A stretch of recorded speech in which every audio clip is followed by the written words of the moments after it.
So I decided to make this video to talk about what I really do for a living, because I'm not a full-time YouTuber. I'm a reality television producer. I don't make this video to brag or talk about anything, but I thought I'd make a video that sort of peeled back the curtain on reality TV, since people ask me about it all the time. I've worked on shows like Hell's Kitchen, I've worked on Big Brother, I've worked on Temptation Island, I've worked on The Mole, I've worked with Snooki, I've worked with Oprah, I've worked with Simon Cowell, and I don't say this to brag. It's just I've been doing this for 20 something years. And a lot of people don't necessarily know me from these shows because I'm behind the scenes, and people don't realize that I have YouTube channels as well. Most of my other channels, which actually do very well, are faceless channels, meaning people don't even know who I am or that I'm even associated with it. So I decided I wanted to make a channel where it could just be me, and I can talk about my life and what interests me in movies and get to know the audience and communicate with you guys. So welcome. And I hope you subscribe because there'll be a lot more to come. So let me just tell you how I got into reality TV. Just take a second. And it was ironic. First of all, I'm older and I used to make documentaries actually, like, because I loved filmmaking, and I was making a documentary right at the time the very first season of the very first Survivor came out. And I remember thinking, wow, this documentary I'm making has a lot in common with Survivor. I know that sounds crazy. My documentary was about karaoke. It followed a bunch of people who wanted to be singers. This was before American Idol. Eventually, weirdly, American Idol is very similar to the documentary I made, except mine was just karaoke. And I had decided to send out the tape to these producers who were being listed in the credits of these brand new shows. Survivor, I saw Big Brother, I saw Temptation Island. So I sent my documentary as a VHS tape at the time, because this was like 2000, and I sent it out to some of these producers. And I actually knew one through a friend and said, hey, I know you did Temptation Island, but take a look at this tape that I made. It's a documentary.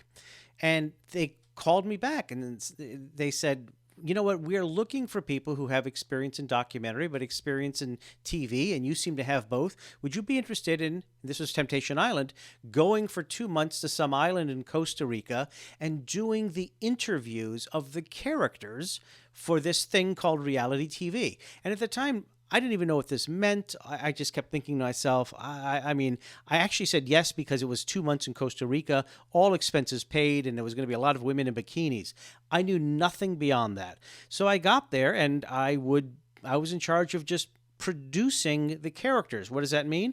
It means, like, I would interview them, I would get them to talk about their story in interview form, and then I would make sure that whatever was being talked about was also filmed so that an editor, I wasn't involved in editing at this point on anything, could all be put together. And I was doing this for multiple characters and just all day long, working with other people who were doing the same sort of thing as me with other characters, and how their stories would weave with ours, and make sure you ask this person about this and ask this person about this. And we called ourselves story producers. And at the time, actually, I didn't even know what that meant. I liked the idea that producer was in the title. I knew a lot about storytelling, so I did it. What's funny nowadays is story producer is a mainstay position in reality TV. If you're young and upcoming and interested in producing in the world of reality TV, you're going to start as a story producer. And so what really happened to me was I kind of lucked out. Reality TV was growing, and suddenly it went from just a couple of shows on the air to a dozen shows on the air.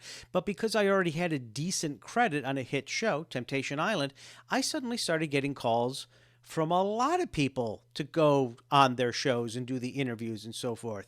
And that's how I came to get onto other shows like Surreal Life. That's how I came to get on Big Brother and The Mole. Essentially, my job was to work with the characters, either do the interviews or just make sure that everything was covered in terms of what was filmed and what was interviewed, and so it would all blend seamlessly together. I remember coming back, ironically, from doing Temptation Island, and most people I knew were leaving Temptation Island, and they were heading to this new show called The Bachelor. And I got a call to go on to that show.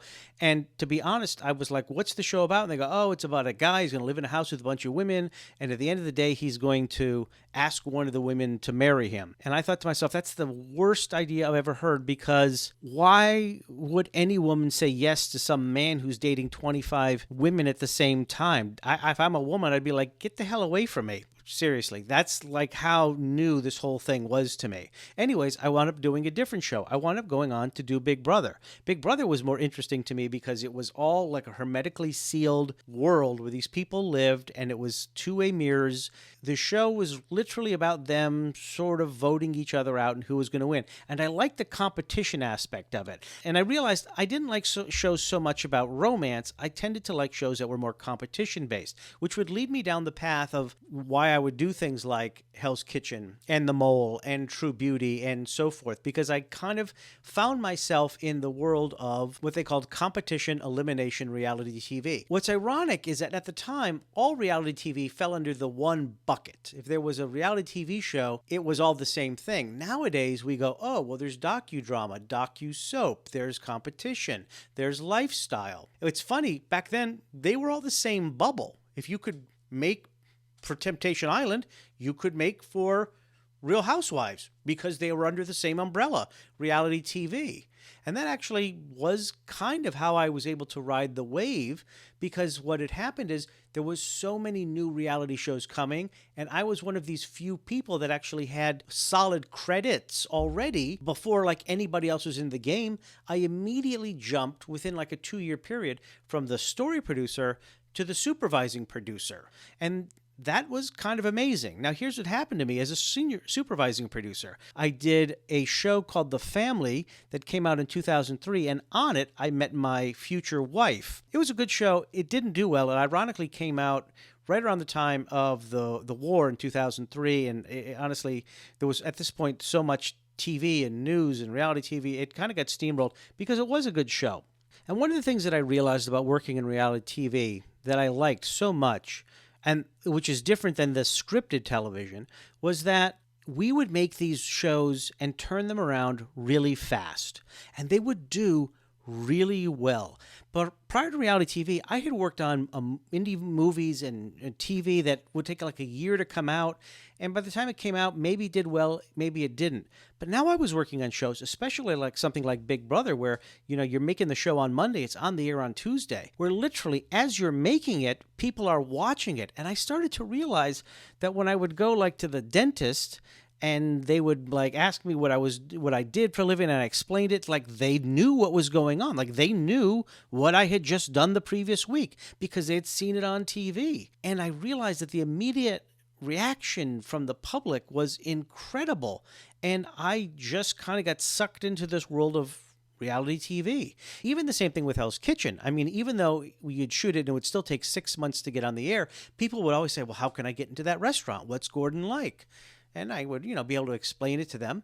But the thing was, it was the first time after like working for so long in Hollywood that people were engaged and interested and connected to something that I was doing as I was doing it. Amazing feeling. And so I rode that. And also I got married and had a family and everything. I eventually started getting into cable shows. What does that mean? Well, what had happened is as reality TV got bigger, I was doing a lot of network shows. I was doing, like I said, between the Hell's Kitchens and Big Brothers and other shows like that.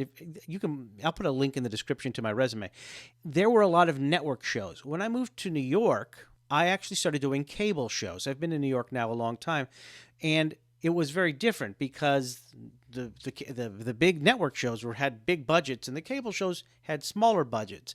But I actually was lucky. I had gotten onto shows where they still had decent sized budgets. The first show I did when I landed in New York was I did a show that starred Oprah Winfrey. It was called Oprah Behind the Scenes. It was the first show for her new network, the Oprah Winfrey Network. I also at this point had gotten married and I had children, and I really liked this idea of being on even though a smaller show, even though Oprah is not a smaller show, but I like the idea of a smaller show compared to what I was on, say, in LA, where a reality show like Big Brother, there's a staff of 300 people. There's somebody for everything. It's a 24-hour-a-day operation.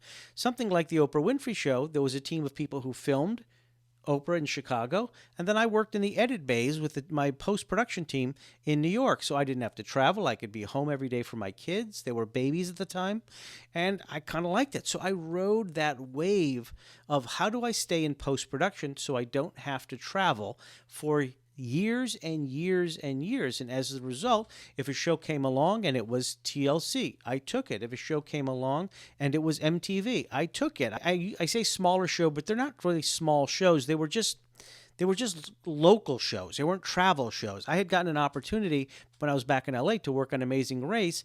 And the funny thing is I didn't take it back then. And certainly I would have never taken it once I was married with kids, because I don't want to go on the road for months. And a lot of friends of mine loved reality TV because they loved the travel of it. They loved getting on a plane and just traveling the world. As HGTV took off, I had friends who were like, oh, I've got to go to this state and film for a few months while we do renos, and House Hunters is over here. And people were just traveling all over the place. I always liked to stay. So as a result, I got into post-production. And even though I wasn't necessarily the editor, I had to at least know a little bit of how to edit, but really I had to know how to storytell and work with editors and work with story producers and be able to address the network's notes and concerns and deliver really strong shows. And I did this for years and years and years. It's been over 20 years now since the very first reality TV show I did. The first Temptation Island I did, I want to say it was actually I know exactly when it was. It was August of 2001. And I know that because I came home from Costa Rica and on September 1st, and September 11th, 2001 was the big Twin Towers terrorist attack. And I remember I had just come back into the country after being gone for a few months, and I was a little shell-shocked by all the news I was seeing. And that's probably why I got into YouTube, because it felt like an extension of what I was already doing during my downtimes of reality TV. Since I was essentially like a freelance producer for hire, if I didn't have a job for 3 months, I started making YouTube, which is why I now have several YouTube channels monetized. I create for them. If you'd like me, I can do a whole video on all my YouTube channels. Even still, even as I speak with you right now, this is ironic, I'm working right here on a reality show. I probably shouldn't say what it is, but there's my notes, and I'm actually addressing a cut right now. I just decided to take this break to make this video. But yeah, I'm in the middle of a show right now, and I love it, and I enjoy it. And between YouTube and between reality TV, I'll ride it for as long as I can.